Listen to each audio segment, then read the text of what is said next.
naturalisation des gens qui sont issus d'un mariage mixte entre immigrés chinois et les gens du coin, les locaux. Et selon le type de socialisation qu'ils ont reçu, les éléments métis sont soit traités en chinois par ceux qui ont préservé une stricte endogamie, ou bien ils sont traités en autochtones, ils se noient dans la masse en quelque sorte de la population du pays d'accueil. En Thaïlande, qui est le pays qui compte la plus importante minorité chinoise dans le monde, mais une minorité aussi qui est en plus parmi les mieux intégrées, les Thaïlandais d'origine chinoise y représentent à peu près 7% de la population totale du pays. Et si on y ajoute les métis sino-thaïs, on obtiendrait un pourcentage d'à peu près 13% de la population, ce qui n'est pas négligeable.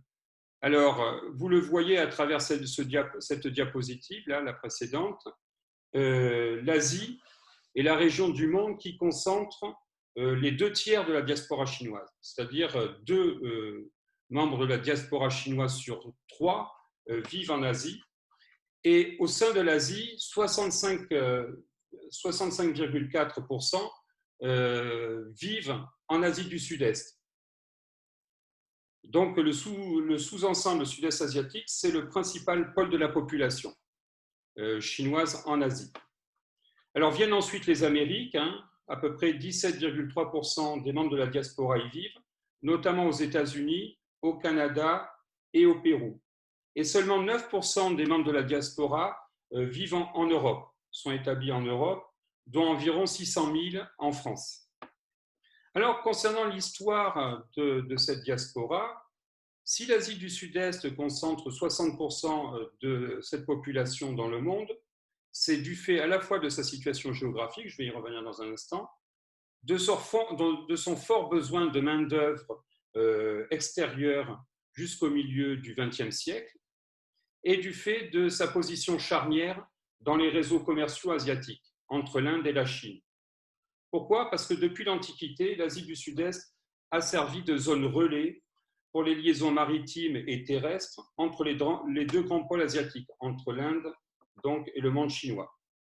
Et les plus anciennes sources écrites qui concernent la région mentionnent des communautés chinoises en Indonésie, mais aussi dans la péninsule indo-chinoise, dès le 5e siècle de notre ère. Ce qui ne veut pas dire qu'auparavant, il n'y en ait pas eu. Mais disons que les premières sources écrites sur la présence de cette diaspora chinoise remontent à cette époque-là. Donc, dès le 5e siècle de notre ère, il y avait des quartiers chinois dans les villes de la région. Alors, au 19e siècle, la conjonction de plusieurs facteurs va provoquer un essor sans précédent. Alors, je ne sais pas pourquoi j'ai quitté le diaporama, là. Je retourne à mon partage d'écran. Excusez-moi, petit souci technique. Voilà. Donc, je disais qu'au XIXe siècle, la conjonction de plusieurs facteurs va provoquer un essor sans précédent de l'immigration chinoise, à partir principalement des provinces de la façade maritime, que sont l'île de Hainan, vous l'avez sur cette carte, mais je vais vous passer l'autre qui est plus précise. Vous voyez l'île de Hainan, la province de Guangdong, celle du Fujian. Alors, pourquoi cette migration qui s'amorce massivement, je dirais, au XIXe siècle ? D'abord, pour des raisons d'ordre économique. Sous les Mandchous, au XIXe siècle, la stagnation de l'agriculture ne permet plus de répondre à la forte croissance démographique, et donc la situation économique d'une frange importante de la paysannerie se détériore. Là, j'ai encore perdu mon écran. Monsieur Formoso, en fait, ouais, voilà. On ne voyait pas votre écran en grand, c'est pour ça que je vous ai connecté. Donc, si vous pouvez le mettre en grand, c'est parfait. Mais là, c'est bien, je pense. Là, c'est bien, là ? Oui, je pense que c'est bien, merci. Moyen, moi, une fois que je suis sur oui, vous ne voyez plus. Sur Zoom, je n'arrive plus à… Ah, c'est bien, c'est bien. D'accord. Merci. Voilà, donc je disais la situation économique. Je dirais il y a une vulnérabilité de la paysannerie qui devient de plus en plus forte à cette époque-là. Et donc, ça la rend en situation de précarité forte vis-à-vis des catastrophes naturelles. épisodiques, mais aussi vis-à-vis des épidémies. À cela s'ajoutent des facteurs politiques. Au cours du XIXe siècle, le sud de la Chine va être exposé aux désordres sociaux et à l'instabilité politique que va provoquer la guerre civile, engagée par le mouvement messianique Taiping, qui a duré presque 15 ans, de 1851 à 1864, et qui va être ensuite relayé par la révolte musulmane, toujours dans le sud de la Chine, entre 1861 et 1878. Dans le même temps, les pouvoirs coloniaux britanniques, français, espagnols, hollandais, les Hollandais étaient présents en Indonésie, renforçaient leur emprise sur les territoires qu'ils avaient conquis en Asie du Sud-Est, et vont faire grimper en flèche, à partir des années 1880, la demande en main-d'œuvre immigrée pour travailler soit sur leurs plantations, soit dans les mines, soit au développement des infrastructures. Alors, les infrastructures, c'était le réseau ferroviaire qu'on commence à mettre en place, les routes, les canaux, etc. Et donc, les jeunes hommes des familles rurales pauvres du Guangdong, du Fujian et de l'île de Hainan vont migrer en masse pour satisfaire cette demande, mais aussi celle du Siam, qui était le seul pays de la région de l'Asie du Sud-Est à être resté indépendant. Alors, à partir des années 1820, cette migration va aussi être transpacifique. Aux États-Unis, il s'agissait de construire le chemin de fer, des ponts et d'effectuer des travaux d'infrastructure ou d'extraction minière. Et l'accord de Burlingame, je vous l'ai mis, attendez, je crois là, l'accord de Burlingame de 1868, qui a été signé entre la Chine et les États-Unis, va faciliter l'afflux de cette main-d'œuvre asiatique dans le pays. Pourquoi ? Parce que la Chine va alors relâcher le contrôle à l'immigration de ses ressortissants. Au Pérou, une autre destination privilégiée des coulis chinois, il s'agissait de travailler dans les mines d'argent, mais également à la récolte du guano. Vous savez ce que c'est que le guano, c'est une sorte d'engrais de fertilisant qui est issu de la fiente des mouettes, des goélands. Alors, si j'ai parlé précédemment des jeunes hommes, j'ai focalisé sur eux, c'est qu'au XIXe siècle, les migrations concernaient surtout des individus de sexe masculin qui étaient situés dans la tranche d'âge des 15-35 ans. Alors, ce qui est intéressant, c'est que beaucoup d'entre eux avaient déjà fondé un foyer dans leur pays d'origine. Et William Skinner, un anthropologue américain, indique que dans la première moitié du XXe siècle, les 2/3 des migrants s'étaient déjà mariés en Chine avant leur arrivée dans le pays d'accueil. Le plus souvent, d'ailleurs, ils se mariaient sur injonction des autorités lignagères. Il faut savoir que la parenté, le système de parenté chinois dans les zones rurales, c'est un système lignagé, avec des autorités lignagères. La plupart du temps, c'était des personnes âgées qui entendaient maintenir leur contrôle sur les migrants et les obliger à envoyer des subsides au lignage et plus restrictivement, je dirais, à leur foyer, rester au pays. Et les histoires de vie que j'ai recueillies en Thaïlande, quand j'ai fait les enquêtes dont je vous parlais tout à l'heure, vont dans le sens de ce constat. Les migrants laissaient leurs épouses et parfois leurs enfants derrière eux. En raison, il n'y avait pas de rapprochement familial à l'époque, en raison d'un contrôle sévère renforcé des autorités chinoises à l'encontre de l'émigration féminine, et aussi du veto qui était posé à leur départ par les conseils lignagés. Et puis, il faut aussi invoquer un manque de moyens pour payer le voyage. Il faut savoir que les migrants s'endettaient souvent sur plusieurs années pour couvrir les formalités et les frais de déplacement à l'étranger. De plus, la majorité des partants vivaient dans l'idée d'un retour à terme au pays.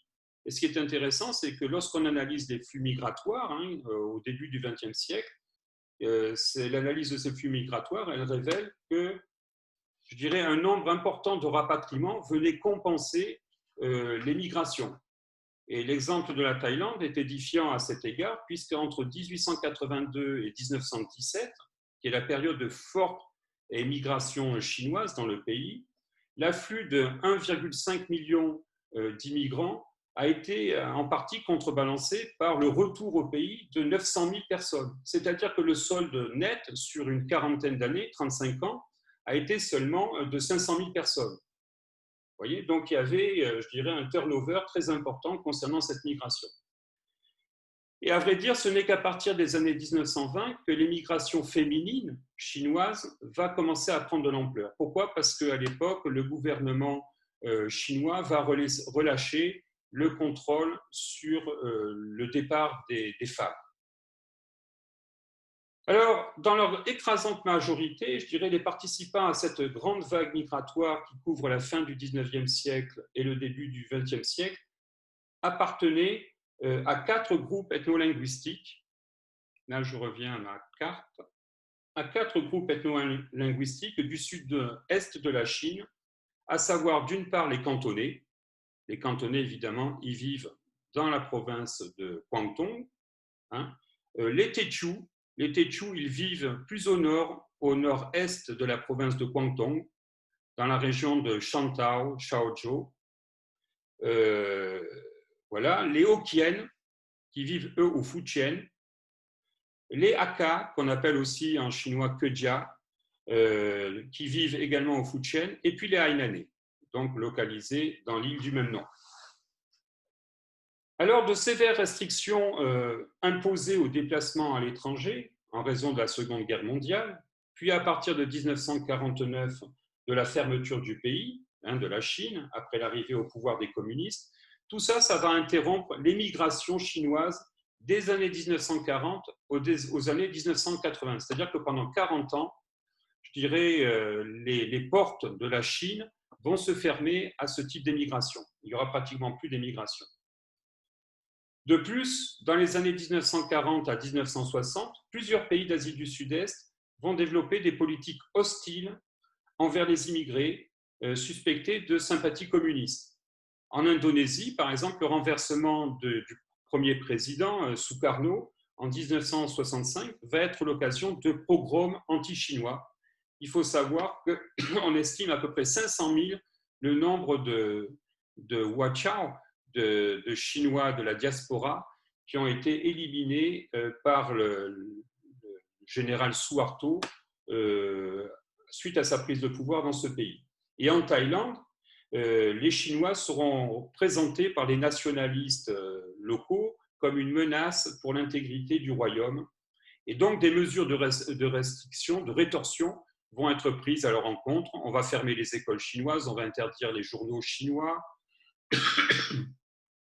Il va y avoir une taxation spécifique qui va être faite notamment sur les enseignes chinoises. On va leur interdire un certain nombre de métiers, etc. Alors, la fin de la Seconde Guerre d'Indochine, je rappelle que la Seconde Guerre d'Indochine, elle va de 1964 à 1975. C'est la période où les Américains, en quelque sorte, dans le contexte de la guerre froide, ils prennent le relais des Français qui s'étaient retirés en 1952 du Vietnam et qui s'étaient retirés de l'Indochine dite française. Voilà. Et donc, c'est ce qu'on a appelé la guerre du Vietnam. Donc, mais qui a eu des effets collatéraux et qui s'est répandue au Cambodge et au Laos, comme vous le savez sans doute. Donc, la fin de cette seconde guerre d'Indochine, elle va pousser à l'exil une bonne partie des Chinois du Cambodge, du Laos et du Vietnam qui étaient accusés de collusion avec les Américains, en rapport notamment avec leur position dominante dans les secteurs du négoce et de la finance. Et donc, ces Chinois de l'ex-Indochine française, ils vont alors migrer vers les pays occidentaux, aux États-Unis, au Canada, en France, secondairement en Australie. Et le quartier chinois du 13e arrondissement, que vous y avez peut-être été par le passé, ce quartier chinois du 13e arrondissement de Paris, il va se constituer au milieu des années 70 à partir de ce stock migratoire, qui intégrait d'ailleurs ce qu'on a appelé les boat people sino-vietnamiens. Alors ce quartier, proche de la porte de Choisy, est à distinguer d'un quartier chinois plus ancien qui avait été formé près des Halles dans les 1er et 3e arrondissements par des Chinois originaires de la province de Zhejiang, que vous voyez ici, qui avaient été recrutés comme main-d'œuvre pour soutenir l'effort de guerre lors du premier conflit mondial entre 1914 et 1918. Il faut savoir que 140 000 travailleurs chinois ont alors migré en France, dont 6 000 se fixèrent dans le pays au terme du conflit. C'est-à-dire qu'à peu près 4% de ces immigrés chinois qui ont aidé à l'effort de guerre ont fait souche en France. Alors, il y a une question qui m'a été posée. par l'un d'entre vous, par anticipation de la conférence, concernant les mariages mixtes de cette première vague migratoire chinoise en France, et je vous dirai qu'il n'y a pratiquement pas d'études qui ont été réalisées sur la question. Ce que l'on sait, c'est qu'il y a un quartier chinois qui s'est formé à cette époque-là, et je pense que quand même une partie de ces migrants de la première génération, là, de la première vague, ont réussi à faire venir en France des épouses de leur pays pour, je dirais, maintenir une sorte d'endogamie communautaire. Mais bon, j'en ai pas la preuve absolue. Alors, dans les années 1980, en contexte français, de nouveaux migrants provenant du Zhejiang et plus précisément de la préfecture maritime de Wenzhou vont affluer en France, profitant de l'ouverture de la Chine et des filières de migration qui étaient organisées par des entrepreneurs du quartier des Halles, des entrepreneurs chinois du quartier des Halles. Peu éduqués, ces nouveaux migrants vont travailler pour beaucoup dans des ateliers de confection clandestins, dans la restauration et le commerce. Et ils vont s'installer dans les 1er, 3e, 19e et 20e arrondissements de Paris, profitant notamment de la rénovation à cette époque, dans les années 80, du quartier de Belleville. Le quartier de Belleville, qui était un quartier ancien de Paris, va être intégralement rénové à cette époque-là. Et donc, ils vont acheter des locaux commerciaux, des appartements dans ce quartier, et ils vont former une nouvelle communauté chinoise, une nouvelle Chinatown dans la capitale française. À partir des années 1990, il y a encore une nouvelle vague migratoire en provenance de Chine qui va viser les pays occidentaux. Et contrairement aux migrants des vagues précédentes, qui étaient à dominante rurale et à faible niveau d'instruction, les personnes qui participent à cette nouvelle vague migratoire font partie des classes sociales moyennes et supérieures et ont un bon niveau d'instruction et de qualification professionnelle, j'ajouterais. Alors, parmi eux, il y a bien sûr des réfugiés politiques qui ont quitté le pays suite aux événements de la place Tiananmen de 1989, mais il y a aussi des employés des régions urbaines du nord-est de la Chine, et notamment de la région du Dongbei. La région du Dongbei, elle se situe ici, là. Elle est à l'interface elle chevauche, je dirais, 3 provinces, la province de Liaoning, ici, la province du Heilongjiang et la province de Jilin. Et il s'agit d'une région qui a connu une rupture industrielle d'envergure dans les années 1990, suite à la privatisation d'une partie de l'industrie lourde. Le gouvernement chinois dénationalise à cette époque-là. Et donc, du coup, des dizaines de milliers d'ouvriers, de techniciens et de cadres vont alors brusquement perdre leur emploi. Et ils vont se trouver brutalement confrontés à un déclassement social et dans la foulée, bien souvent, à des ruptures conjugales. Et ces personnes, une partie d'entre elles du moins, ont décidé de profiter de la libéralisation des circulations internationales pour chercher un avenir meilleur hors de Chine. Parmi ces migrants, beaucoup de femmes divorcées ou séparées. Dans le cadre de ce mouvement, la Chine est devenue le premier pays d'émigration qualifié vers les États-Unis. Il faut savoir qu'entre 2010 et 2012, le nombre de cartes vertes obtenues par des migrants chinois a été multiplié par 8. C'est dire l'ampleur du phénomène. Alors, lorsqu'en 2001, la Chine a intégré l'Organisation mondiale du commerce, les séjours d'études des jeunes Chinois à l'étranger pour parfaire leur qualification a connu un grand boom. En 2017, 534 000 Chinois faisaient des études universitaires à l'étranger. Et en France, la Chine est le 2e pays pourvoyeur d'étudiants en échange international après le Maroc. Ça représente à peu près 30 000 étudiants sur le sol français chaque année. Et je dirais qu'avec un siècle de décalage, la France renoue avec sa tradition d'accueil d'étudiants chinois. Il faut rappeler qu'entre 1912 et 1925, notre pays fut une destination, une des destinations privilégiées du mouvement travail-études, dont profitèrent certains leaders communistes comme Zhou Enlai et Deng Xiaoping. Alors, je voudrais, au terme de cette mise en perspective historique des phénomènes de migration chinoise, je voudrais procéder à une synthèse intermédiaire. pour dire que la migration chinoise elle présente plusieurs caractéristiques. Tout d'abord, elle a essentiellement impliqué des habitants des provinces de la façade maritime de la Chine, avec une extension progressive du sud, du sud-est, Hainan, Guangdong, Fujian, vers le nord, Zhejiang, et puis ensuite, plus récemment, Heilongjiang, Jilin et Liaoning. Ces provinces ont de tout temps été tournées vers l'extérieur via des échanges intercontinentaux et des réseaux qui ramifiaient dans un large éventail de pays d'accueil, que ce soit de l'autre côté de la façade pacifique ou, comme je vous l'ai dit, en Asie du Sud-Est et puis plus récemment en Europe. En second lieu, cette migration, elle s'est progressivement diversifiée du point de vue sociologique au fil du temps. Elle a d'abord impliqué des individus de familles rurales pauvres, comme je vous l'ai dit tout à l'heure, puis des employés qui étaient soumis au déclassement social, des professions libérales, des techniciens, des artistes, des écrivains et des étudiants. À cette hétérogénéité sociale correspondent des motivations disparates. Les gens ne sont pas uniquement motivés par la quête d'une plus grande prospérité économique dans le pays d'accueil. Il y a d'autres motivations, même si bien sûr l'amélioration du niveau de vie est la principale de ces motivations. Mais vivre dans un contexte démocratique offrant une plus grande liberté d'expression est aussi un motif de départ pour certains. Et puis il y a aussi, pour une frange croissante, la volonté d'augmenter son capital scolaire. La temporalité migratoire est aussi envisagée différemment selon les catégories de population impliquées. Si une majorité d'étudiants ne restent à l'étranger qu'une paire d'années et retournent ensuite en Chine, les autres migrants des vagues les plus récentes, les Wenzhou, les réfugiés politiques, les déclassés du Dongbai, n'ont pas pour la plupart l'horizon défini d'un retour rapidement au pays, et ils se placent plutôt dans l'optique d'une installation durable dans le pays d'accueil.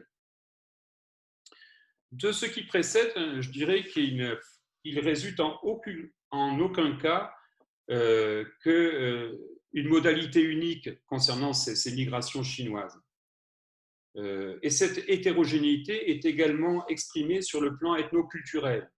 Les Cantonais, les Tétchou, les Hokkien, les Hakka, les Hainanais, les Wenzhou, tous ces gens-là parlent des langues différentes. Leur organisation sociale, elle varie et ils ne croient pas de manière uniforme dans les mêmes divinités tutélaires, ni ne pratiquent les mêmes cultes, malgré un fond de croyances partagées. Alors, les conséquences d'une telle hétérogénéité rejaillissent sur le plan spatial. Les quartiers chinois se forment par identité d'origine et de conditions. L'implantation chinoise à Paris en offre un bel exemple, puisque les Chinois réfugiés d'Asie du Sud-Est se sont regroupés dans le quartier de la Porte de Choisy et les originaires du Zhejiang contrôlent les quartiers chinois des Halles et de Belleville. Voilà. Alors, en matière de conjugalité, les comportements varient aussi. Si les premières vagues migratoires, surtout constituées d'hommes seuls, aboutissaient à des taux élevés de mariage mixte, les vagues plus récentes, impliquant les Wenzhou, sont mues par des logiques de regroupement familial, les migrants cherchant à faire venir femmes et enfants une fois leur situation économique stabilisée. Malgré ces différences, et comme beaucoup d'autres groupes de migrants où la parenté reste l'ossature de la structure sociale, les réseaux familiaux qui sont déjà implantés sur place jouent un grand rôle pour faciliter l'insertion socio-économique des nouveaux arrivés. Ils leur offrent des opportunités d'hébergement, d'emploi, de financement, grâce à des institutions de microcrédit informels et rotatifs, ce qu'on appelle des tontines, et puis aussi leur permettent un frayage en matière de connaissance de la société d'accueil. Ils les aident, si vous voulez, à s'adapter, même si ces formes d'appui sont rarement désintéressées. Alors, les migrants économiques sont motivés par le désir d'une réussite qu'ils ne pouvaient finaliser dans le pays d'origine, et en ce sens, les Chinois mobilisent, outre la force de leur réseau, des ressources culturelles qui leur sont propres. Et je voudrais en venir maintenant à ces ressources culturelles. Alors, concernant les valeurs dominantes en contexte culturel chinois, que les migrants mobilisent outre-mer, il faut d'abord évoquer le crédit social, qui est rendu par le concept de guanxi. Voilà, vous avez les termes chinois ici, le guanxi, hein, vous l'avez en idéogramme. Cette valeur est l'un des vecteurs les plus importants de la mobilité sociale individuelle en Chine et au sein de la diaspora. Donc, ce n'est pas quelque chose qui soit propre à la diaspora, c'est une valeur essentielle, une valeur sociale, si vous voulez, essentielle en Chine aussi. Les critères de son accomplissement sont quoi? C'est la confiance dont on peut créditer les individus à partir des données de l'expérience, hein, l'expérience qu'ont fait des individus, leur réussite économique, le niveau d'instruction atteint ou encore la piété filiale qui a été démontrée. Et dans la Chine, je dirais d'aujourd'hui, le gouvernement de Xi Jinping prend appui sur l'intériorisation profonde de cette valeur au sein de la population et sur les puissants moyens de contrôle que lui fournit l'intelligence artificielle et les big data pour en faire un critère essentiel, un critère politique cette fois, de l'évaluation et du contrôle des citoyens. La capacité d'emprunt, vous avez sans doute entendu parler de ce phénomène, la capacité d'emprunt, de trouver un emploi dans la fonction publique et même de déplacement sont ainsi conditionnés par le crédit social que l'individu se voit attribuer selon un système de points calculé sur la base de critères élargis, désormais au degré de loyauté envers le parti et en matière aussi de civisme. Alors, au sein de la diaspora, le guanxi régit directement le statut social de l'individu. Son accès au crédit informel, les gens qui n'ont pas de guanxi, ils ont du mal à pouvoir emprunter au sein de la communauté, et les marges dont finalement l'individu dispose pour monter des partenariats entrepreneuriaux. Comme toute valeur, je dirais le guanxi est employé comme stéréotype pour stigmatiser des catégories de population. C'est ainsi qu'en Chine, les Wenzhou font figure de gens qui savent faire de l'argent, mais qui manquent d'éducation et de crédit social. De ce fait, ils sont qualifiés de riches grossiers, Tuhao. La réussite matérielle est, on vient de le voir, l'un des critères premiers du crédit social. Alors cette réussite, je dirais, est encouragée par l'idéologie confucéenne. De plus, il faut le préciser, le dieu de la richesse est l'une des principales figures des cultes populaires chinois. Le bouddhisme Mahayana, de son côté, valorise les actes de compassion selon le modèle du bodhisattva, c'est-à-dire le Bouddha à venir, qui porte secours à son prochain et le soulage de ses souffrances. Or, pour faire preuve de générosité envers les nécessiteux, il faut en avoir les moyens financiers. D'où une valorisation particulière du riche philanthrope. Voilà. Et moi, pour avoir travaillé en Thaïlande, je dirais les grands hommes chinois en Thaïlande, qui sont aussi d'ailleurs des grandes figures, des grandes personnalités nationales, aujourd'hui des hommes politiques de plus en plus, c'est des gens qui se posent d'abord en philanthrope. Ils aident leurs prochains. Alors, pour éclairer encore davantage l'importance que les Chinois confèrent à la réussite matérielle, il faut ajouter que du point de vue, je dirais, ontologique, c'est-à-dire leur rapport au monde, ils distinguent deux composantes dans le destin. Le destin Ming, qui dépend des coordonnées de naissance, Ming, ça renvoie à l'idée de volonté du ciel, et le destin Un, ce dernier tenant à la place que chacun se fait en ce monde grâce au lot de connaissances et d'expériences qu'il y acquiert.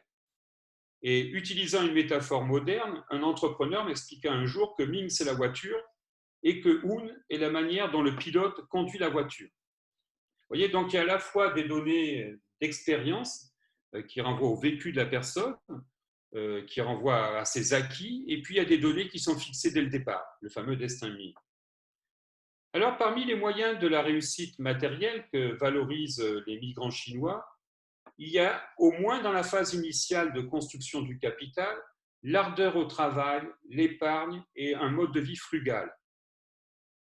Le dynamisme productif et l'appétence pour les études sont d'ailleurs des propriétés qui nourrissent un peu partout les stéréotypes dont la minorité chinoise fait l'objet. Les membres de cette minorité, en effet, ils sont présentés comme particulièrement industrieux.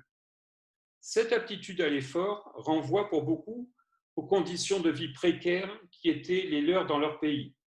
Dans un contexte de forte pression démographique et d'âpre compétition pour l'accès à des ressources économiques rares, une grande majorité de ceux qui migrèrent avant 1949 n'avaient d'autre option pour réduire l'incertitude et garantir leur subsistance que de travailler dur.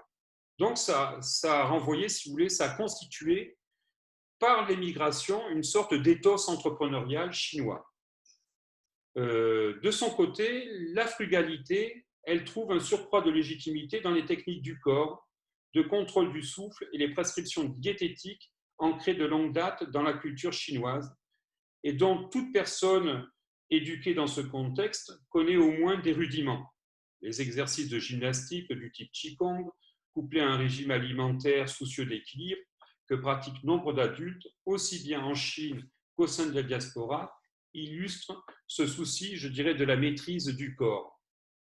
L'objectif de longévité, qui est à la base de l'orthopraxie taoïste, en offre une autre illustration sur le plan religieux. J'ajouterai que l'investissement dans les études et donc l'acquisition d'un fort capital scolaire sont aussi très valorisés dans la culture chinoise. Jusqu'en 1905, année de leur abolition, les concours mandarinaux furent le principal moyen d'acquérir un statut élevé dans la société chinoise. Et dans la mythologie, comme dans les rites chinois, les deux moyens du pouvoir qui sont mis en exergue sont la maîtrise des armes et celle du savoir. D'où le fait que certaines divinités, parmi les plus populaires, combinent ces deux facettes du pouvoir. J'en veux pour exemple le général déifié des trois royaumes, Guan Yu, qu'on trouve dans beaucoup de temples en Chine, dont les attributs sont un sabre et un livre. Enfin, un dernier trait notable de la migration chinoise est une forte inclination à l'entre-soi social et culturel. Les relations d'affaires se nouent principalement au sein de la communauté. On observe aussi une tendance forte au regroupement résidentiel et commercial qui aboutit à la formation de Chinatown, de villes chinoises dans la ville en quelque sorte. Si les jeunes hommes qui migraient à la fin du 19e siècle ou au début du 20e siècle pratiquaient par la force des choses des intermariages avec des femmes autochtones, dès que le sexe ratio des migrants s'est rééquilibré en faveur des femmes, à partir des années 1930-1940, l'endogamie a prévalu au sein de la diaspora. Ce constat prévaut aussi pour les Wenzhou et les migrants du Dongbai. Même les étudiants qui font des études à l'étranger manifestent une tendance au communautarisme en privilégiant les relations entre Chinois. Alors, les conséquences de ce phénomène sont une disjonction entre intégration économique et insertion sociale. L'intégration économique des communautés chinoises à la société nationale du pays d'accueil est très forte, mais l'insertion sociale reste relativement faible, même si les enfants d'émigrés qui s'orientent vers des métiers d'ingénieurs ou les professions libérales tendent aujourd'hui à présenter un plus grand degré d'ouverture sur la société d'accueil que leurs aînés. Alors, pour conclure mon exposé, je voudrais à présent aborder les liens qui sont maintenus avec la Chine. Je dirais que les émigrés chinois, ils entretiennent des rapports très variables avec le lieu d'origine. Ceux qui ont migré entre la fin du 19e siècle et la première moitié du 20e siècle, en Asie du Sud-Est, en Amérique ou en Europe, ont connu une rupture forcée des échanges avec leurs parentés restés au pays durant les 3 décennies de la période maoïste. S'ils avaient maintenu des liens étroits avec ses parents avant 1949, ils leur envoyaient, comme j'ai pu le recueillir à travers des témoignages, des subsides, et même certains d'entre eux qui avaient épousé, je dirais en seconde noces, une femme locale, envoyaient les enfants issus de ce mariage mixte faire des études en Chine auprès de la première épouse qui était restée au pays, afin d'acquérir des bases de la langue chinoise et puis surtout des rudiments de l'éducation à la chinoise, qui est considérée comme de plus grande qualité et plus prometteuse pour le devenir de leurs enfants que l'éducation locale. Voilà. Ces échanges-là n'ont pas été pérennisés durant l'intervalle de la période maoïste.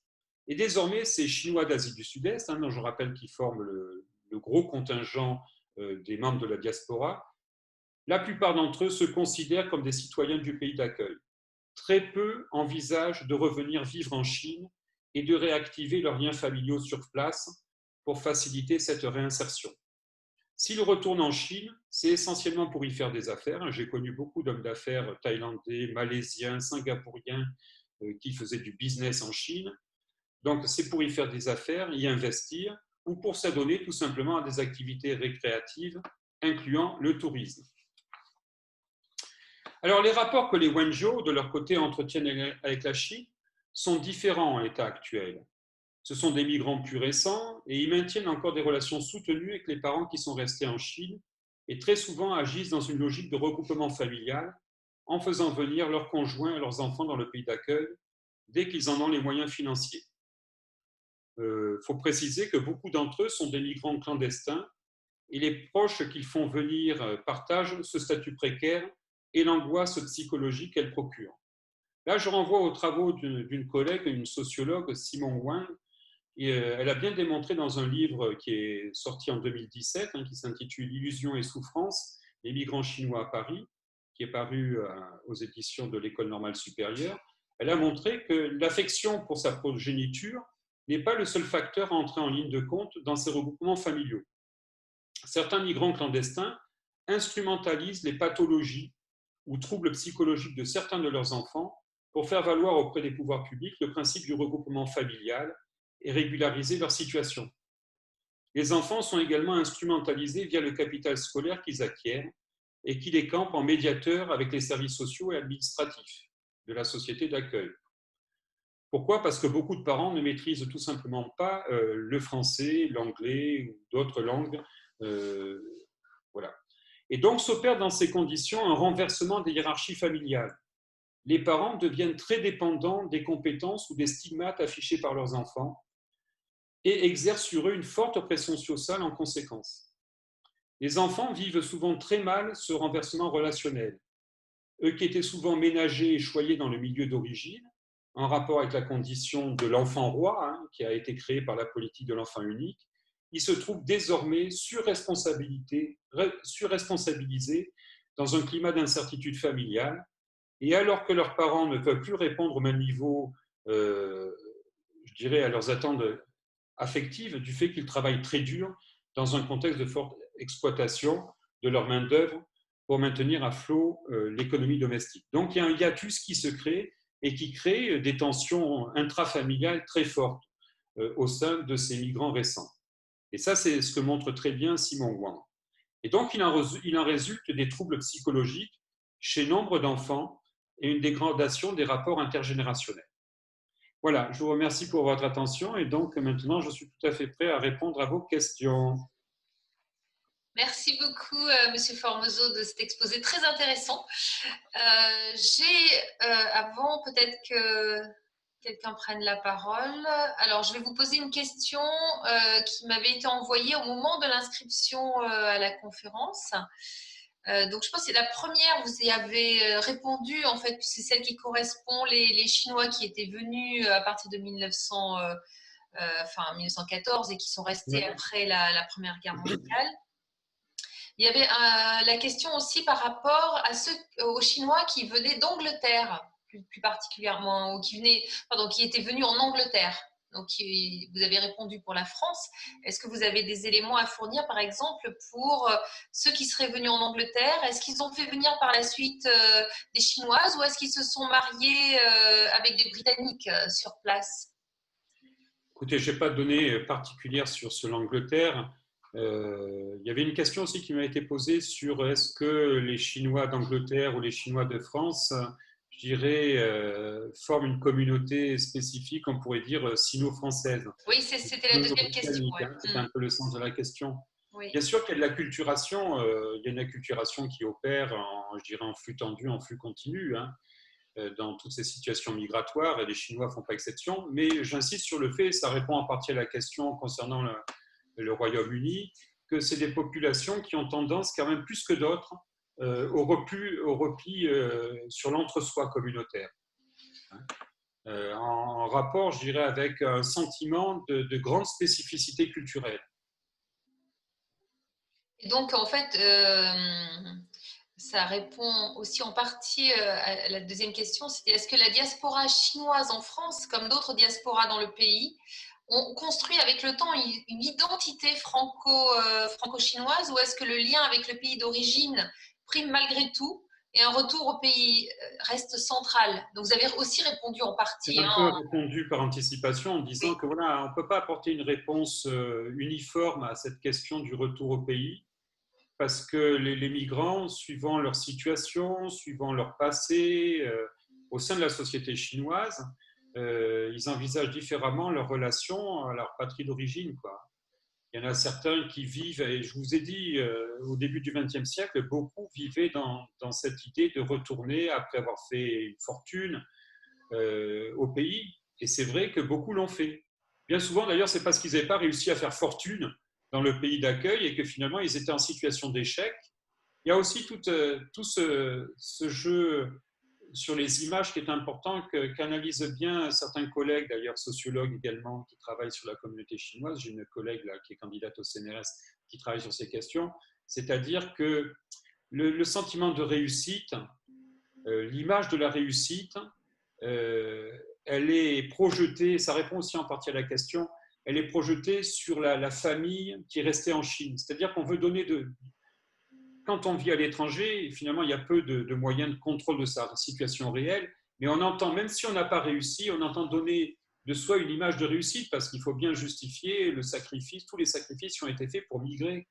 Voyez ? Et donc, des fois, on a affaire à un décalage entre la situation sociale et économique réelle des migrants chinois de Guangzhou ou du Dongbai en France, et puis ceux qu'ils entendent faire voir à leur famille rester au pays.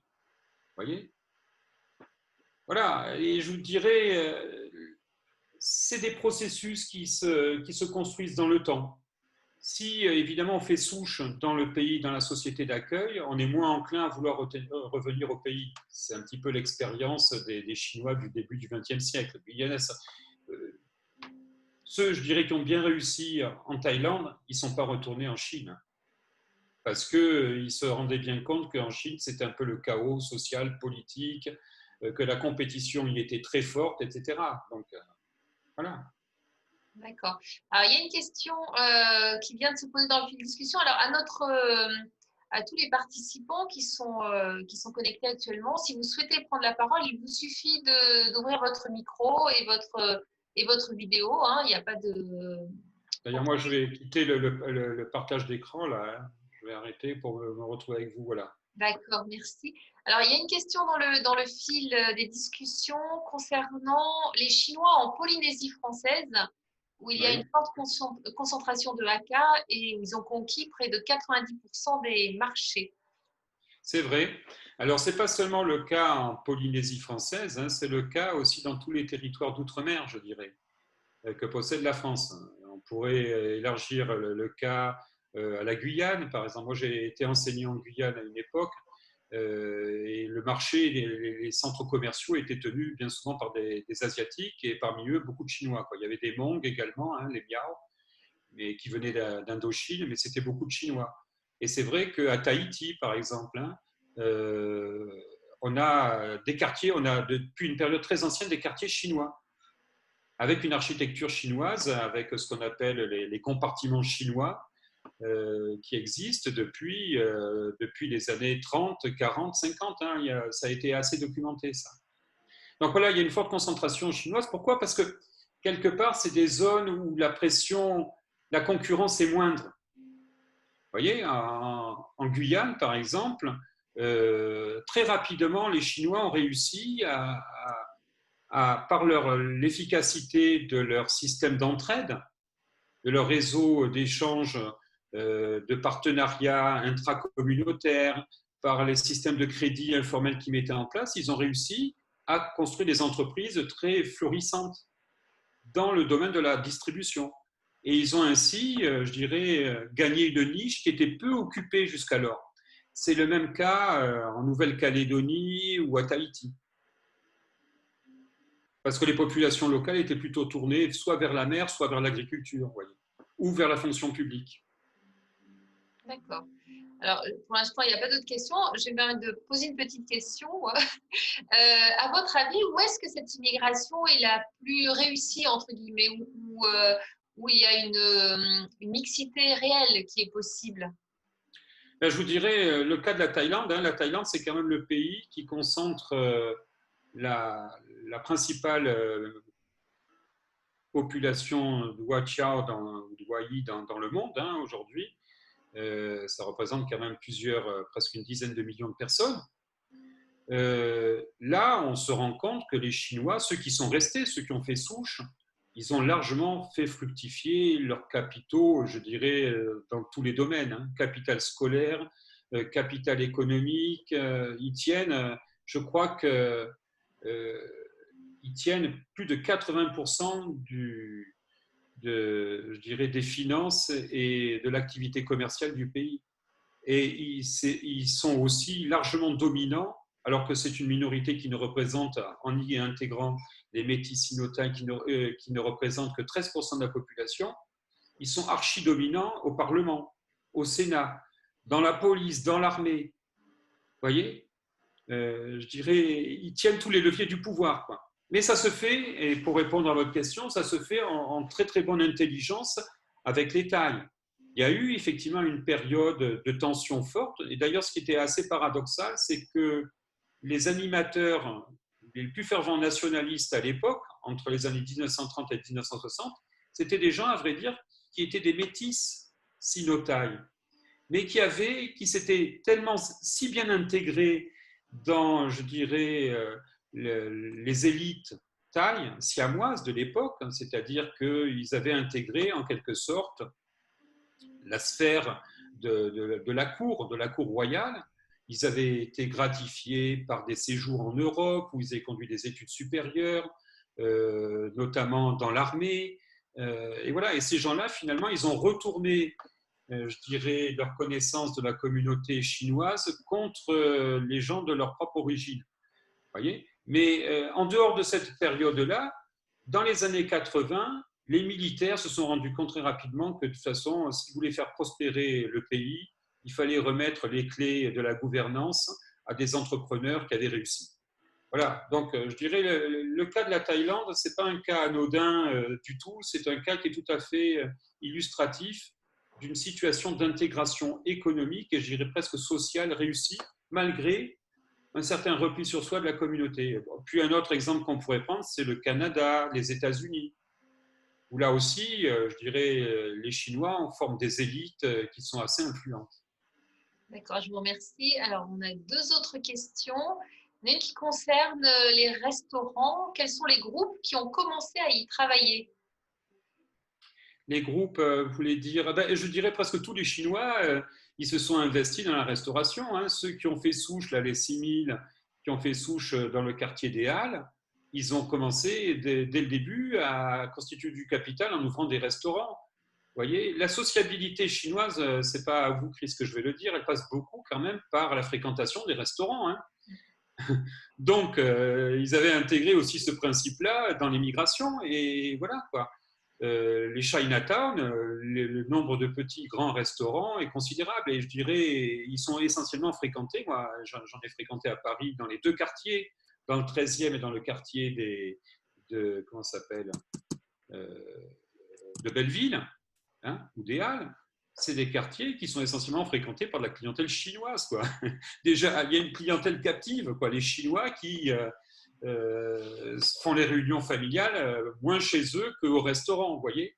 Donc voilà, qui c'est qui tient? C'est tout le monde. Quand les Chinois du Laos, du Vietnam, ils se sont implantés en France dans les années 70, ils ont commencé par ouvrir des restaurants ou à faire, je dirais, à gagner petit, mais beaucoup dans la distribution, dans les petits commerces d'alimentation, vous voyez. Voilà, hein, les Tang Frères, là, c'est des Techu du Laos. Là, si un jour vous allez à Paris, voilà, le supermarché Tang Frères qui a d'ailleurs ouvert des succursales dans d'autres villes en France. Voilà, c'est des gens c'est une fratrie qui maintenant tient des commerces. Enfin, ils sont présents dans la distribution, voilà. D'accord, merci. Alors, une autre question qui concerne les Chinois en Afrique noire. Est-ce que vous avez des éléments sur les Chinois en Afrique noire, s'il vous plaît? Alors, les Chinois en Afrique noire, ça renvoie, je dirais, aux intérêts des grandes entreprises chinoises qui aujourd'hui s'implantent sur le continent africain, notamment dans une perspective d'extraction quand même de ressources premières, hein, les métaux rares, les terres rares, etc., pour nourrir en quelque sorte l'industrie chinoise qui est très demandeuse en la matière. Voyez. Bon, il faut savoir quand même qu'il y a un racisme, pourrait-on dire, une xénophobie très forte. Hein. Alors, je pense qu'elle est réciproque entre les Chinois et les Noirs africains, hein, qui fait que ça constitue un frein quand même à la constitution de puissantes communautés chinoises en Afrique. Pour autant, voilà, on a affaire à des gens qui sont des employés, des cadres des grandes entreprises, des grandes firmes chinoises qui aujourd'hui construisent des infrastructures, construisent des usines, et puis annexement construisent aussi des infrastructures de divertissement, des cinémas, ouvrent des cinémas dans les pays d'Afrique, principalement de l'Ouest. D'accord. Alors, est-ce qu'il y a d'autres questions?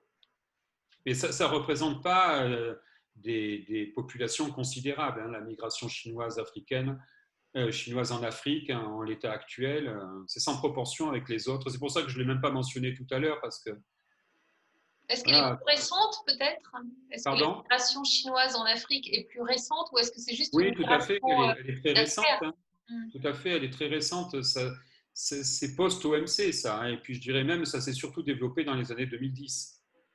Lorsque vraiment la Chine a décollé industriellement, s'affirme comme la première puissance mondiale, comme l'usine du monde, notamment fabriquant des panneaux solaires, des batteries électriques, et ainsi de suite, quoi, au top de la technologie. Et ils ont besoin de minerais, sans compter aussi qu'ils ont besoin de produits agricoles, produits en Afrique pour nourrir leur population, nourrir leur cheptel, etc. D'accord. Alors, dans le groupe, je ne vois pas de questions pour l'instant. Ok. Une dernière question, peut-être? Est-ce que quelqu'un... allez-y, moi je suis à votre disposition. Je ne sais pas, je demande à notre auditoire, qui est très discret. Ah oui, lâchez-vous, hein, je vous en prie.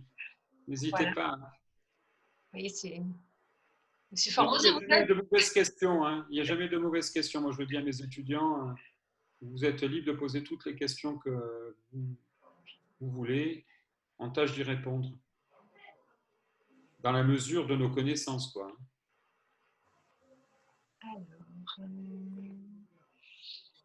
Alors, il y a une question, je vous lis, comme ça je n'oublie pas. Ouais. En Afrique, on peut parler des coulisses qui ont dû rester après et qui constituent de la migration. Je ne sais pas si on peut les considérer comme des migrants. Donc, on parle des coulis. Les coulis qui s'installent en Afrique? Oui. Alors, est-ce qu'on peut les considérer comme des coulis? Parce que bien souvent, c'est des gens qui sont des... Enfin, je parle de la migration récente en Afrique. Hein. Ce sont des techniciens, ce sont des ingénieurs, ce sont des chefs d'entreprise qui s'installent en Afrique. Hein. C'est pas les coulis, c'est plutôt, si vous voulez, les ouvriers sans guerre de qualification qui ont constitué un temps de la migration chinoise hors des frontières du pays. Hein.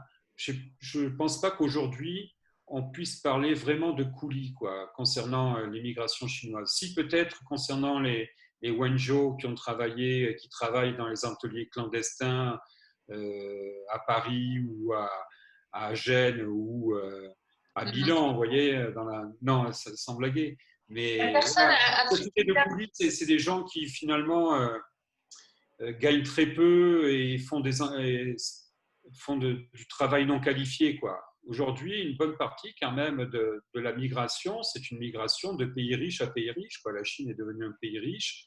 On a affaire à des gens qui ont des niveaux de qualification élevés et qui vont proposer leur savoir-faire dans des pays qui, eux, sont moins développés, quoi.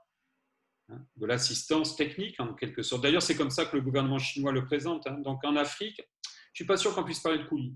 Il y a une personne qui demande peut-être, est-ce que les coulis, on peut utiliser ce terme-là plutôt pendant la Première Guerre mondiale? Est-ce que c'est pas le cas? Oui, je pense que les coulis, vous savez, ça renvoie à l'époque coloniale.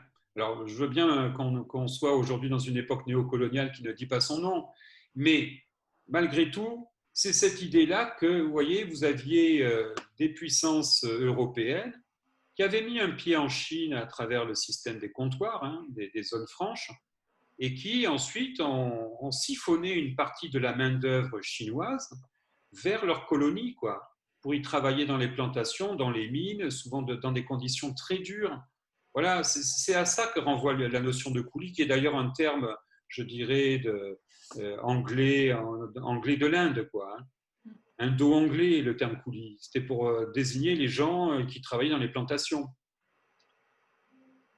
Là, on pourrait dire aujourd'hui, on pourrait dire que ce sont des ouvriers non qualifiés parfois qui partent, qui quittent une situation de grande pauvreté et qui, à partir de Wenzhou, viennent essayer de faire fortune, si on peut parler ainsi, de se faire au moins une place au soleil en Occident, quoi. Hein. Je ne pense pas qu'on puisse les parler de coulis. Et cette catégorie-là, est-ce qu'elle est restée sur place après ou est-ce qu'elle voulait juste faire un peu fortune ou je sais pas, améliorer pense que elle est très étroitement liée au contexte colonial. On ne parle plus de coulis maintenant. Je dirais en plus, la notion de coulis, ça renvoie à une exploitation par des agents extérieurs. Alors que dans la plupart des situations d'émigration aujourd'hui, c'est les réseaux internes à la communauté chinoise qui structurent l'immigration. C'est-à-dire que voilà, vous avez quelqu'un qui part de Chine et qui va directement aller travailler pour quelqu'un de sa communauté chinoise, un entrepreneur chinois, un restaurateur chinois, et ainsi de suite. Vous voyez ? Donc, c'est une affaire interne. Ça change beaucoup par rapport à la situation coloniale que j'évoquais tout à l'heure, où les coulis, eux, ils étaient employés direct par des contremaîtres, par des patrons, des contremaîtres européens. Ça s'est fait aussi beaucoup aux États-Unis, cette affaire, dans les premiers temps. Vous voyez, avant que se constitue une communauté chinoise structurée, en Californie en particulier, pour pouvoir fournir un gisement d'emploi interne à la communauté chinoise. D'accord. Bonsoir, monsieur. Bonsoir. Oui, je voudrais vous poser une question. Oui, tout d'abord, je suis tout persuadé par votre exposé, très Merci. professionnel et parfait. Oui, et puis, oui, je voudrais savoir, comme maintenant, comme ce que vous avez dit, Huaqiao ou bien Huayi, c'est-à-dire la patrie chinoise, il a aussi une volonté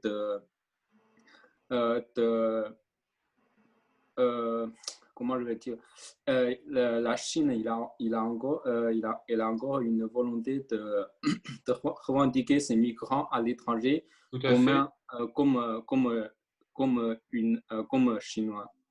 Tout à fait. Oui. Bien sûr, vous avez raison de le dire. C'est-à-dire qu'il y a une politique assez ambiguë de la Chine vis-à-vis des Huaqiao, hein, et ensuite des Huayi. À savoir que dans un temps, à une époque, on s'en méfiait. Je dirais, ils étaient porteurs désormais de valeurs qui n'étaient pas nécessairement conformes avec la ligne politique du gouvernement. Vous voyez, il y a eu toute une époque de fluctuation. Mais maintenant, le régime chinois s'est rendu compte que quelque part, c'était une force et que ces Chinois d'outre-mer, ils contribuent au rayonnement de la puissance chinoise. Parce que quelque part, comme je vous l'ai dit, même s'ils n'ont pas le désir de retourner nécessairement vivre en Chine, c'est des gens qui restent très attachés à leurs valeurs culturelles, par contre. Oui, voilà. Ça, c'est fondamental. Et donc, quelque part, ils restent inscrits, que ce soit dans la perspective des autorités chinoises comme dans leur tête à eux, ils participent toujours du monde chinois. Hein, voilà. Ça, c'est vraiment quand même important, malgré la réussite économique qui peut être la leur, malgré le fait que ça peut être de très bons citoyens dans la société d'accueil, c'est des gens quand même qui restent spirituellement, je dirais intellectuellement, culturellement, orientés vers leur pays d'origine. Oui, tout à fait. Et puis, c'est tout à fait sur cette base de culture. Maintenant, je voudrais vous poser ma question. C'est plutôt maintenant, mais après le développement des générations et des générations maintenant. Donc, je voudrais savoir, par exemple, les jeunes générations des migrants maintenant, les jeunes, comment ils traitent le conflit entre deux cultures françaises et culture chinoise. Et puis, après peut-être, après un développement de 2 générations, bien 3 générations, est-ce que ces nouvelles générations d'immigrants, est-ce qu'il va encore de garder leur culture ou bien de la conscience chinoise? Merci. Bon, c'est une question complexe, hein, je vous remercie de l'avoir posée parce que c'est une question importante aussi. Et on ne peut pas y répondre là encore de manière univoque, c'est-à-dire par une réponse simple. Il y a tellement d'orientations, vous voyez, ça dépend, je dirais, de la manière dont l'individu, le jeune, s'inscrit dans sa famille, quoi. Hein, notamment la relation intergénérationnelle. Est-ce qu'elle se fait de manière harmonieuse ou est-ce qu'elle se fait de manière fractale, c'est-à-dire par rupture, hein? Donc on ne peut pas apporter, si vous voulez, l'emprise d'une certaine structure sociale chinoise sur les jeunes. Aujourd'hui, elle s'est largement délitée, elle s'est largement effritée. Vous voyez, l'idée d'arranger les mariages, par exemple. Les jeunes, massivement, sont contre ça. J'observe aussi que, je vous ai parlé de structure lignagère tout à l'heure. Le lignage, aujourd'hui, moi, de mon expérience en Asie du Sud-Est, il n'existe plus que de manière virtuelle. C'est-à-dire que les familles les plus riches peuvent éventuellement maintenir, du point de vue symbolique, une identité lignagère. Vous voyez, ça se fait par exemple en Malaisie ou dans le système chinois en Chine du Sud-Est. Vous savez, il y avait des noms de génération. Souvent, ça procédait d'une sentence en cinq termes. Vous voyez, moi j'ai connu des familles chinoises qui appelaient tous les membres, les hommes d'une même fratrie à telle génération du même terme générique. Et en dessous, on reprenait les éléments de l'instance jusque, enfin je ne vais pas rentrer trop dans les détails, mais tous ces éléments-là se sont délités. En Thaïlande, par exemple, aujourd'hui, je dirais, lorsqu'il y a les rites funéraires sont très importants pour les Chinois. Hein. Mais aujourd'hui, ça peut être une fille, à défaut d'un garçon, qui va conduire les rites funéraires. Bref, il y a un relâchement de toutes ces pratiques-là. Vous voyez, ça c'est du point de vue social. Maintenant, et on observe également ça en Chine, hein, je note au passage, parce que j'avais un étudiant, moi, chinois, qui avait travaillé sur la manière dont on se marie aujourd'hui en zone rurale en Chine. Il y a eu quand même des changements considérables. Hein. C'est-à-dire qu'on converge vers une sorte de phénomène quelque peu mondialisé du mariage où les sentiments amoureux prévalent sur toute autre considération en Chine aujourd'hui. Hein, les structures lignagères, les mariages arrangés par les parents, le rôle des entremetteurs a quasiment disparu. Donc, vous voyez, tout ça fait que, pour répondre à votre question, bien sûr que les jeunes, aujourd'hui, ils restent moins liés à la communauté chinoise. Et je vous disais, à propos de ces Wenzhou, on s'aperçoit que même, il y en a qui rejettent leur famille. C'est-à-dire qu'ils se sentent tellement mal traités en quelque sorte par leur famille, qui est happée par les nécessités économiques, qui ne peut plus s'occuper d'eux comme elle le faisait en Chine, qu'ils en viennent à rejeter leur famille. Vous voyez ? Et la porte de sortie pour ça, c'est acquérir du capital scolaire et finalement s'insérer de manière individuelle dans la société d'accueil. Il y a ces profils-là. Hein, mais on ne peut pas généraliser. On ne peut pas dire que c'est un phénomène générationnel. Comme je vous le disais tout à l'heure, ça renvoie à d'éventuellement tensions intrafamiliales, à des lignes de rupture qui font que les jeunes, ils jouent leur carte individuelle et ils sortent du giron familial où ils n'entretiennent plus que des relations distendues avec le milieu familial. Ça, on pourrait dire, c'est une acculturation par rapport à l'emprise du milieu familial dans la société chinoise. Je vous dis, même dans la société chinoise en Chine aujourd'hui, ces liens se relâchent quand même relativement. Je ne sais pas si j'ai bien répondu à votre question, mais c'était une question pas facile à traiter. Oui, merci. Oui, merci, monsieur. Un peu brouillon, là, ce que je vous ai répondu, j'ai l'impression. Il y a une question complémentaire, en fait. Vous avez dit à l'instant que la Chine reconnaissait ces migrations. Et donc, il y a une question qui dit, mais en refusant la double nationalité, le message n'est-il pas contradictoire?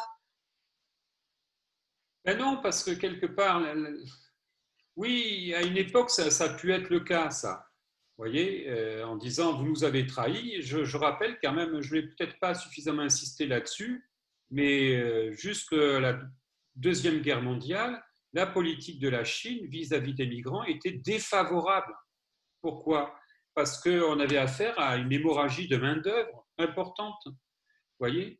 Et en plus, il y avait quand même tous ces conservatismes lignagés où eux, ils avaient besoin de la force de travail localement pour valoriser le patrimoine lignagé, qui était essentiellement un patrimoine foncier rural. D'accord? Donc, ils voyaient d'un mauvais œil les migrations chinoises. Et donc, ils ont fait pression sur les autorités chinoises à l'époque pour prendre des mesures du point de vue légal, du point de vue du droit de la nationalité, très restrictives. Hein. Ensuite, à l'époque maoïste, évidemment que là aussi, pour d'autres raisons, les Huaqiao, je vous ai dit, c'était des gens qui, quelque part, adhéraient pas à la cause et qu'on suspectait d'agir contre la cause. Alors que ce qui est paradoxal, dans le même temps, c'est cette diaspora, les gens de cette diaspora, ils étaient stigmatisés parce qu'on considérait qu'ils agissaient au nom du communisme. Donc, vous voyez, ils étaient pris entre le marteau et l'enclume, j'oserais dire, hein, ces immigrants, et ça a conduit à des situations tragiques. Hein, en Indonésie, 500 000 morts quand même, dans le plus grand silence. Vous voyez, ça sort de la carpette aujourd'hui, mais ça a été maintenu sous le boisseau pendant des décennies, cette affaire. Donc, voilà, bien sûr que le gouvernement chinois, aujourd'hui, que quelque part la Chine s'ouvre sur le monde. Hein, qu'on pourrait dire, on assiste à un cosmopolitisme chinois. La perception, la position des autorités, elle a évolué vis-à-vis des Huaqiao. Hein. Il faut quand même aussi considérer que, voilà, il y a une Chine, plusieurs régimes aussi. Hein, comment on dit, Taïwan, Hong Kong, Macao, etc. Et quelque part, je dirais, les Huaqiao, les Huayi, c'est une extension de ce monde chinois en expansion. Et quelque part, c'est un atout pour le gouvernement chinois, parce que ça peut aussi constituer des réseaux. Parce que quelque part, il y a une loyauté de base vis-à-vis de son pays d'origine. Même si les gens ne veulent pas retourner vivre en Chine, ils conservent une certaine nostalgie du pays, assez fantasmée, voyez. Et donc, ils peuvent servir de point d'appui aux entreprises chinoises et ainsi de suite. Hein. Ça serait intéressant d'ailleurs de faire une étude sociologique pour savoir, par exemple, quand les grandes entreprises chinoises s'établissent en Europe, est-ce qu'ils ont une politique de recrutement justement des Huayi ou autres? Parce que c'est des gens bien intégrés qui, par ailleurs, ont des compétences avec lesquelles on peut négocier plus facilement, quoi. Ça serait intéressant. Alors, il y a une autre question, je vous remercie. En Chine, est-ce que l'évolution culturelle, comme l'évolution des mariages, dont vous avez parlé tout à l'heure, par exemple, hein, ou des rites funéraires, est liée à l'ouverture du pays? Oui, je pense. Et puis surtout, c'est quand même l'évolution du niveau de vie. C'est aussi de nouvelles exigences parce que très longtemps, le gouvernement chinois a posé un frein à l'immigration géographique interne au pays. Pourquoi? Parce qu'ils voulaient retenir la main-d'œuvre sur place dans les provinces, éviter trop de circulation de personnes. Aujourd'hui, ce qu'on observe, c'est que la plupart des ruraux, ils travaillent dans d'autres provinces, quoi. Vous voyez? Donc, il y a une mobilité géographique et surtout une mobilité sociale plus grande qu'auparavant. Et tous ces phénomènes sociologiques qui n'ont pas nécessairement à voir avec l'ouverture sur le monde, même si l'ouverture sur le monde peut y contribuer, tout ça, ça aboutit à un changement de société, une urbanisation beaucoup plus grande qu'auparavant, quoi.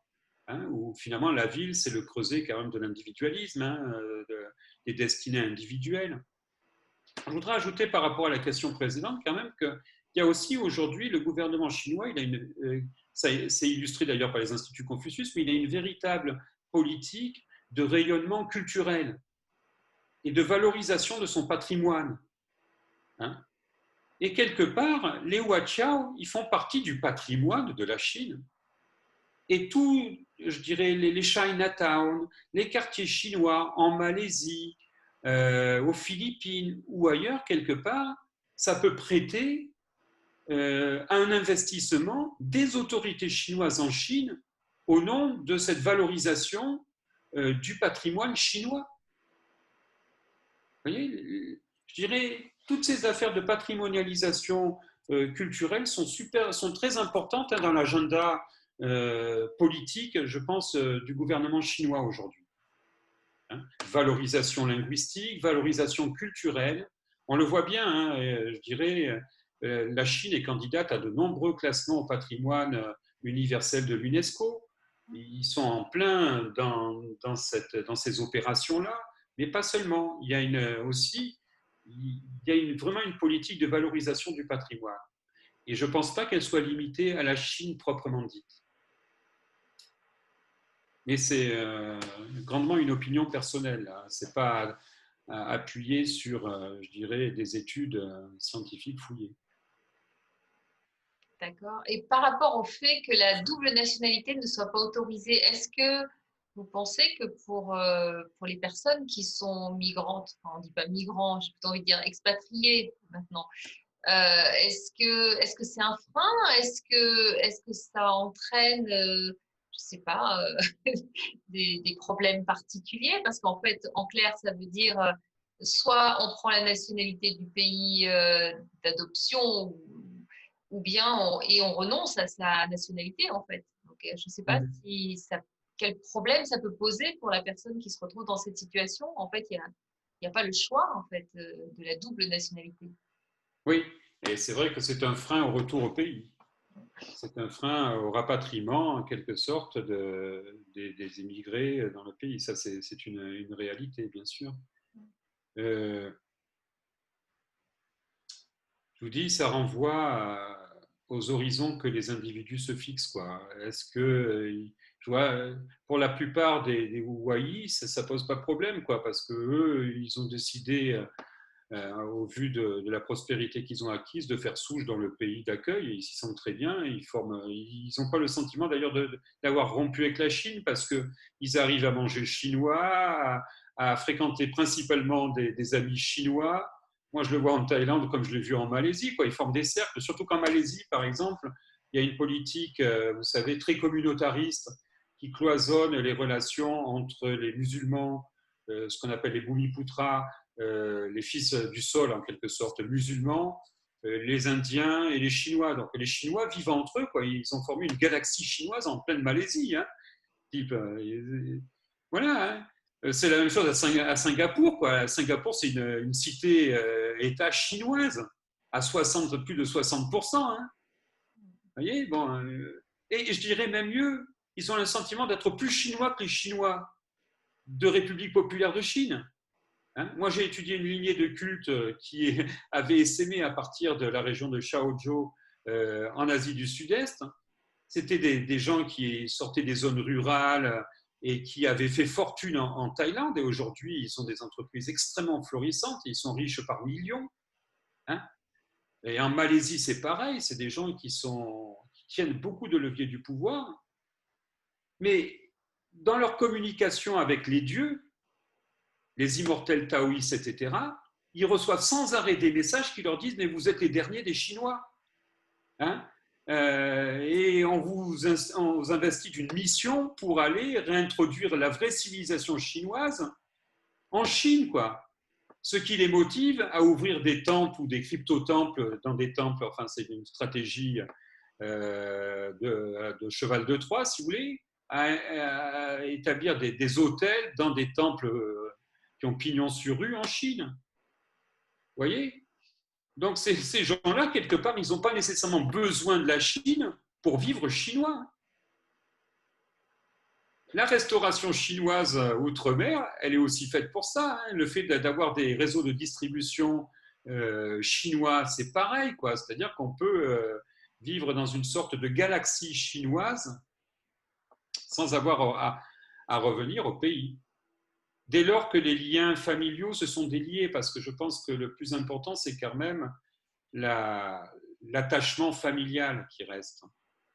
Et l'attachement au lieu. Et là, pareil, il y a eu, je dirais, un déracinement de facto qui s'est réalisé en Chine par le fait que les gens n'ont pratiquement plus de patrimoine, la collectivisation maoïste, et ensuite le fait que les gens aient été expropriés pour construire des villes ultramodernes, fait qu'il y a une rupture par rapport au patrimoine. C'est aussi important. Vous voyez, Tout très logique, les féautés lignagères, l'attachement au lignage, avant, ça tenait au fait que les gens, ils avaient un patrimoine inaliénable qui leur était commun. Ils avaient une terre, un terroir, un village. Bien souvent, les villages étaient monolignagés ou bilignagés dans les régions d'émigration dont on parle, à Chaozhou, à Canton, etc. C'est plus le cas aujourd'hui, c'est terminé, tout est urbanisé. Quelle Chine vous allez retrouver? Une Chine totalement différente, quoi, qui ne correspond pas à vos fantasmes ou à votre nostalgie, qui ne peut pas la nourrir. Hein. Voilà. Je pense que il y a beaucoup de ces éléments qui trottent dans la tête des immigrés chinois. Enfin, moi, de ceux que j'ai fréquentés, voilà, quoi, ils étaient super, ils vivaient comme des rois dans les pays d'accueil, dans la société d'accueil. Beaucoup mieux qu'ils auraient pu vivre en Chine, enfin, du moins, tel qu'ils s'en rappelaient. Hein. Et quand ils vont visiter leurs cousins en Chine, ils se disent, ouais, ils sont miséreux par rapport à nous, quoi. Ça ne les incite pas à revenir au pays. Hein.